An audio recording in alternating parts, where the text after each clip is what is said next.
I would like to give a warm welcome to Liu from Neon, and she'll be joined by Ioannis from Yodo1 Games, and they're going to be talking about how Yodo1 grew Transformers Wars Webshop Revenue Share 2.2 times in under a year. So please give a warm round of applause. Give her space, I think. Yeah. Hi, everyone. My name is Liu. I head up customer success at Neon. My team and I work directly with customers to grow the direct-to-consumer revenue.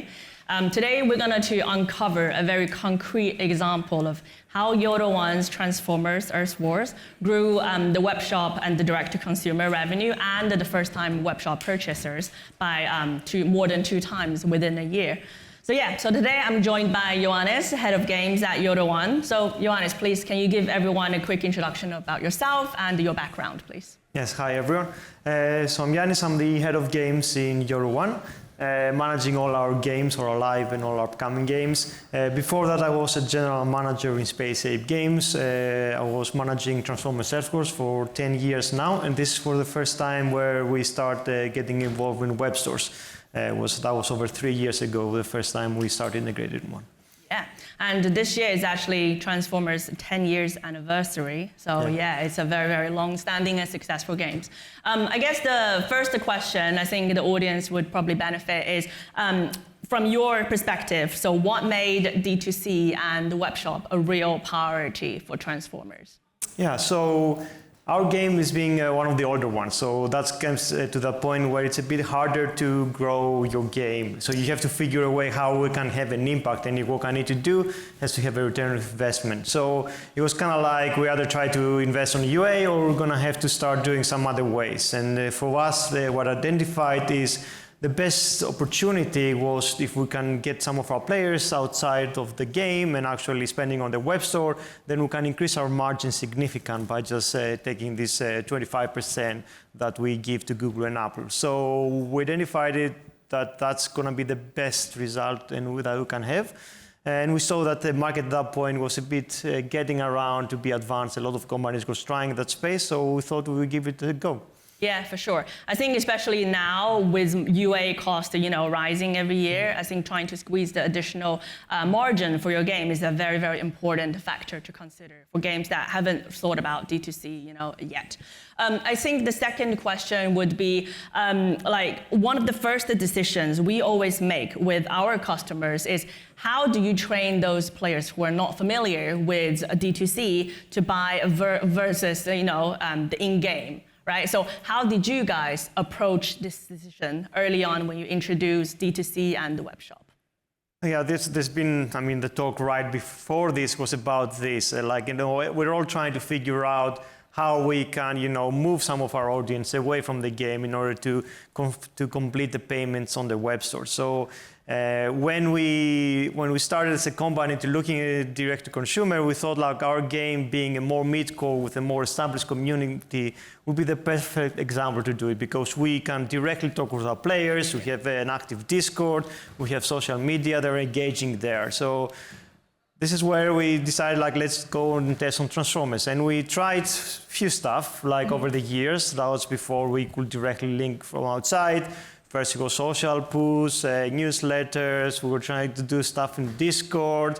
Then as time passed, we just try to do more stuff, as you said, some people said, inside the game, a newsfeed that says, there's offers, go there and then explore, not the web store directly, just, a website that will link you from inside there to the web store directly. And then, since a year ago, when the Epic and Apple finished, we tried to do more direct links where you could directly link on iOS and US directly from inside the game to the web store. So we've tried a few things over the years. Yeah, and I still remember, once the settlement, between Epic and Apple back in May, you guys immediately adopted some of the best practices, and then the revenue really shoot up, and also the stores, web shops visit. It's always helpful to have a good provider like Neon that we have for ourselves, because they are tracking the market and always give you insights this is what's happening right now, you should be trying to do that. So we're trying to be on the forefront. You guys always adopt, some of the best practices we give as well. I think one of the other things that I have seen you guys doing really, really well is to tie the whole direct-to-consumer strategy very, very tightly within your game's monetization and also live ops strategy as well. So every time I know you guys, there's big promotions happening, you guys would always tell the users, via your direct-to-consumer channel, and that's working really, really well as well. Maybe if you can share some of the best practices and your learning to the audience as well. Yeah, Transformers, most of the monetization happening after events, live ops, so nearly like 90% of our revenue comes from there. We have like premium currency like a lot of other games, but most of our players are waiting for the bundle. So we'll start thinking about what we're gonna do in the web store. We saw different approaches. There were a few companies that were trying to do just the battle pass and some premium currency. And we thought if we want to attract people, we need to be able to have exactly what we're doing in game in the web store. So one of the things we were trying to find a provider was something that allow us to replicate this, because we have so many bundles, offers, and usually they change like twice a week. And we need to be, having exactly one-to-one situation from inside the game into the web store, because otherwise our spenders will be like, well, I'm not going to go to the web store if you don't have half of the stuff I want to buy. So we were trying to figure out ways when we joined, like how can we recreate that? It was kind of like, all right, we have our offers in game, we have our live ops tooling. How can we export this efficiently so like one live ops manager is going to actually support both platforms in one go? And we managed to do that. So we have like 100% recreation of all the bundles we have inside the game in the web store. And that gives us the best result, because everyone knows, okay, I can go to the web store, there's added value in there. Like, why would I not buy the stuff? And that's why we went from around 10% to nearly 45% now of all sales happening on the web store. So. Yeah, so that's very impressive. And again, I am on your guys' Discord channel, and I remember there was one Friday that I think there was some delay on you guys pushing out the new offers on the web shop, and then we actually have all of the players tagging the live ops manager, or people saying, where are the new offers I want to buy on the web shop? So you guys did an amazing job actually training the users to every Friday come to the web shop and then to buy the new offers. The hardest part is to get them out to see and get the confidence I can buy something on this, which is not the game. Mm-hmm. Where you do that and you train that you can find the same content, that you can have good results. Yeah, for sure. And then again, I think sometimes one of the first hurdle we see is actually, okay, now we have users visiting the web shop and they come here every regularly to check, but then some of them are just browsing, right? They haven't actually converted to a real web shop purchaser yet. So we also had some practices and tactics to help to drive those web shop browser into actually purchasers. So can you also give an overview of how you drove both the initial traffic as well as converting those players to become a web shop purchaser? So traffic, and we need to keep sustaining, we need to keep growing it. So our approach there was kind of like, okay, we can link now, but why will a person that doesn't spend actually go and see what offers we have on the web store? So we decided let's put some free gifts in the web store. So it's like people like non-spenders will have a reason why I always want to go into the web store and visit and get some free rewards. And then that allows them to have the visibility of what offers we have going on there.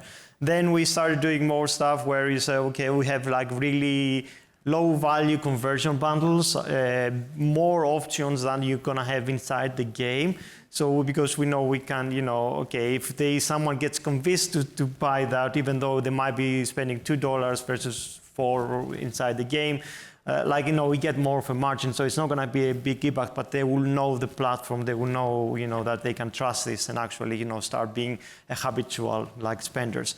After that, through Neon, I think we had offers where we could just if someone does the first purchase, we can have a 50% promotional discount of items. There are other tools like VIP and loyalty systems that are integrated. The more you do a purchase, the more you have a reason to keep spending. So there was a few ways we could incentivize. We also had promo codes, so you could just send like emails. All right, come to our webstore and then get like 40% off for one purchase. And all that just helps because to give them the confidence and also like, why will I want to do that? Why will I want to leave the game in order to do this purchase? Yeah, and I think one of the things that you mentioned previously was actually the first time purchase promo campaign that we launched together in August. So how that worked was just, after a user claim a free item, then there will be a pop-up saying leave your email, right, for how much percentage off for your first purchase. And then this way, not only you captured those users' email for future like communication, as well as incentivize them because maybe now with a bigger percentage of discount, they're more willing to try the first purchase as well. So yeah, so we definitely did a lot of tactics together, and it's great to see the revenue like really climbing month over month. Now we're about 50%, as you mentioned. Revenue is coming via D2C channel, via Neon. So again, a great year for both of us, and now this year only going to be higher. Well, yeah. It's going to be interesting to see where it goes this year. Like, the talks earlier just feels like, it always changes, always shifting the markets. Yeah. So I think like the last thing, maybe if you can share with the audience is what would be one advice you can give to some of the developers who might on the fence of, should I try direct to consumer? Should I not? What would be the one advice you give to the audience? I would say you definitely give it a try. Like, integration usually is quite painless. Like, we've done 2 web stores and usually less than a month someone to integrate. Even if you are on the casual side, not mid-core, like, with things like the Apple direct links out, you can find you can press your audience there. So you should definitely do it because a 25% increase in margin is a big thing for most of us, and it can have an impact more than anything else you might be able to do in your game. Yeah.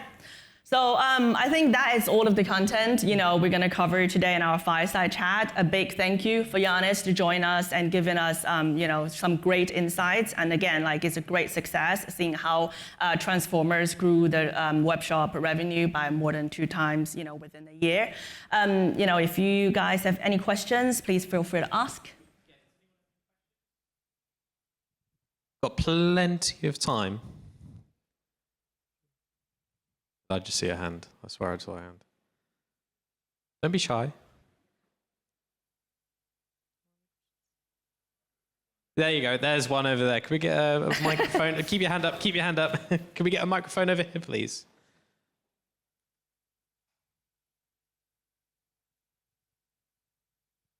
Thanks. Hi, Ioannis. And Liu, how are you? Hi. Just quickly on Google, what do you think? What do you think with the new Google changes that they are proposing to tax or not tax to charge you for web payments? I don't think if we're talking now, I think from I saw earlier, it's around 25% of, so instead of 30, you're going to be doing 25%. So you're going to be saving 5% based on the proposal changes if you add like 20% on Google and 5% on the web store. I don't think at that point it's kind of worth to investigate that because it will also add a lot of complexity and the insights on how much money you're raising and things like that. In that case, we might just fall back to not linking directly from inside the game and just go to the kind of like sideways solution of we either going to link to another website that actually links you to the web store, or we just go more like social and we just tell our players like okay, just visit our web store outside of just the main thing. Because then it creates a problem, and that 5%, I mean, for some games might be important depending on the value of your players, of the value of your revenue, but maybe it's not worth enough for other people to just integrate a web store and do all that just for that small percentage of drop. Yeah, and just to add on that, we actually have some games who only have like the direct checkout, within the game. Those are like more on the casual side of the games, although the performance are great. But what we've been actually working with them is actually prepare for like a fallback. If the policy is in fact and when the fee doesn't make sense, you guys should capture as many like players' email, familiars themselves with the web shop concept, as soon as possible. At the same time, prepare to just switch off this in-game linking or in-game messaging to avoid that fee, but at the same time, get ready to launch your web shop if you haven't built a web shop already. But for those games who have web shop for a while, like Transformers, a lot of the communication actually happen on Discord or social media, as Ioannis said, and it's actually very, very powerful and impactful to actually tell those users about the web shop. So just to add on that, prepare to have the fallback. If you haven't thought about it, definitely capture as many emails as possible for the communication with your players, and at the same time, launch your web shop as soon as possible. Does anyone else have any questions? We've still got a little bit of time. I have one, actually. Earlier on, we had someone on the panel say about, obviously, if you're not thinking about D2C, you're leaving money on the table. For developers that are worried, that have questions, why do you think they are, they have the concerns about setting up D2C solutions? Like, what would you say is the biggest concern, and how do they combat that? I think it's the unknowing of what kind of impact it's going to have, how many players you're going to send to the Webstore. There's also the fear of punishment for the platforms if you were to say doing something that you just don't want to use their systems and they just go circumvent them and then don't give them the cut. I think it's that, and also probably the unknown of how long it's going to take to integrate that and the effort it's going to take. And if you are a small team, you might not want to, prioritize that among other things. So it's a collection of things. We are, as developers, we don't have a huge resources, so we need to pick exactly what we want to do and what's going to have the biggest impact. So in different companies have different reasons why they go for that. For me, at that time, it made sense to do Webstore, and it paid up for us. And I think for most developers, probably will do the same. Nothing to add. He covered all. Fair enough. We still got a couple of minutes, actually. So please put your hand up if you have any questions. But we also had today. We also have our Apps Business Summit that's taking place in the Barbican, and I was at an event mainly for non-gaming apps in November time, and I was speaking to them about D2C and whether they're looking at that, because obviously mobile games are looking at that, and they always say games are typically ahead when it comes to monetization, growth, etc. Neon, Liu, do you deal with consumer apps in general as well, so non-gaming apps? Who would you say are some of the people that you work with? So we work with some of utility apps, for example, but those are more on the PC side, not really on mobile yet. I feel for mobile non-gaming, a lot of them probably are still wait and see. But right now we do support non-gaming, and we also support not only mobile, PC as well. So most of our non-gaming customers are mostly on the PC side. We have about 1 minute left. I will give one. Oh, can we get a microphone? Oh, actually, I'll come over here because I'm closer. But yeah, we do have one question. Yeah. Yeah. Hi, Ioannis, quick one. I know you've been running your web shop, since earlier, but what would you say, especially in the context of running a web shop that runs across geolocations? What is the operational burden of doing that? What is the cost that you have to pay? What kind of partners you have to incorporate in your business? So I'm just trying to understand how much work goes into setting up a web shop, especially in the context of doing it across geographies. Yeah, so it's actually quite simple for us. A lot of that is handled by the Webstore. I think what we had to provide was kind of a conversion, what kind of pricing models we want them to keep between the exchange rate is, and if we wanted to kind of have parity between Apple, Google, and the Webstore. So everything else was just handled by Neon side, the tool. So we didn't really have to go in and do something specific for that store. Localization, we're already localizing in another 9 languages. We will just upload it on the Webstore, and that goes out. The only thing we haven't tried, if we were to do pricing, regional pricing, specific different pricing for different countries, like Brazil or something, because we had the concern, and we still have the concern of what if someone VPNs in that market and then takes advantage of kind of having a lower value. This is the only thing, like, it scares me not just on the Web Store, it scares me on Google and Apple, and I know a lot of games have found the success there, but it scares me to say, like, I want to give better value to someone that, doesn't have as much capital to spend, but then I'm also afraid of people just abusing that. Yeah, I know we're out of time, but just to add on that, Neon operate as a merchant of record. That's why, we are taking all of the burden of setting up, dealing with all of the tax and, stuff like that. So the developers don't have to worry about that. So all they have to care about is how to direct the users, how to convert the users. And then again, this is usually like a joint effort of both our teams as well. Yeah. Thank you, everyone. We have a lounge outside. So if you have more questions, please feel free to stop by and ask. Yeah, please do connect with both of them. Thank you so much, guys. What a great session.